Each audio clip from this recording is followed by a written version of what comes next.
আল্লাহর সৃষ্টির অপূর্ব নিদর্শন উট। উটের দিকে তাকালে কি মনে হয় না যে এটি একটি নিখুঁত পরিকল্পনার অংশ?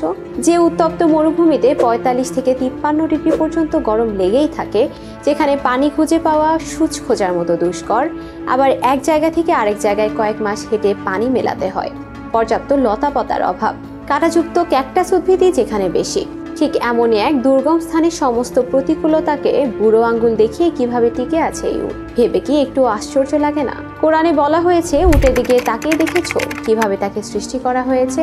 পৃথিবীতে এত প্রাণী থাকতেও কেন উটের কথা কোরআনে উল্লেখ করা হয়েছে? এর পেছনে কি বা রহস্য রয়েছে? বিস্তারিত জানাচ্ছি ভিডিওতে। আল্লাহর নিখুঁত সৃষ্টি হলো উট। উট কাঁটা খেতে পারে, উট নোনা পানি পান করতে পারে, এমনকি মৃত সাগরের পানিও পান করতে পারে।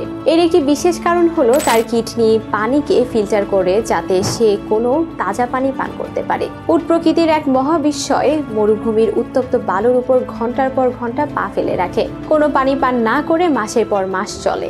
১৫০ কেজি ওজন পিঠে নিয়ে ১০০ মাইল হেঁটে পার হয়। উটের চোখের পর্দা দুটি, একটি পাপড়ি পর্দা এবং অন্যটি মাংসের।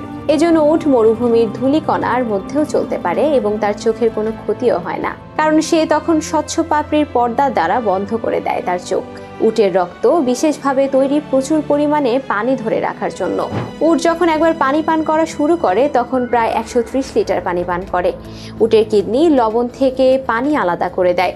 উট কাঁটা খেতে পারে কারণ তার লালায় অ্যাসিডের মতো কাঁটা গলিয়ে দেয়, পরে সে ওই কাঁটা রুটি ও আটার মতো খেয়ে ফেলে। এজন্য হাতে পায়ে কাঁটা ফুটলে আরব বেদুইনরা সেখানে উটের লালা লাগিয়ে দেয় এবং সেই কাঁটা গলে বেরিয়ে আসে।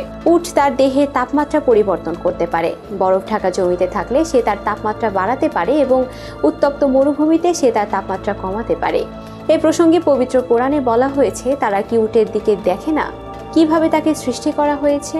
উটের মতো এত অসাধারণ ডিজাইনের প্রাণী বিজ্ঞানীদের কাছে এক মহাবিস্ময়। মানুষসহ বেশিরভাগ স্তন্যপায়ী প্রাণীর দেহের তাপমাত্রা সাধারণত ৩৭ ডিগ্রি সেলসিয়াসের আশেপাশে হয়ে থাকে।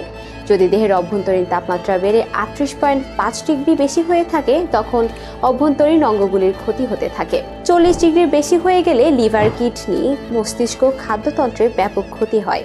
৪১ ডিগ্রি তাপমাত্রার শরীরের কোষ মরে যেতে শুরু করেন। এই কারণে যখন স্তন্যপায়ী প্রাণীদের অভ্যন্তরীণ তাপমাত্রা স্বাভাবিকের থেকে বেড়ে যায়, তখন শরীর তাপ বের করে দিয়ে ঠান্ডা হয়ে যায়। কিন্তু উটের জন্য এভাবে পানি অপচয় করা বিলাসিতা, কারণ মরুভূমিতে সবচেয়ে দুর্লভ সম্পদ হচ্ছে পানি।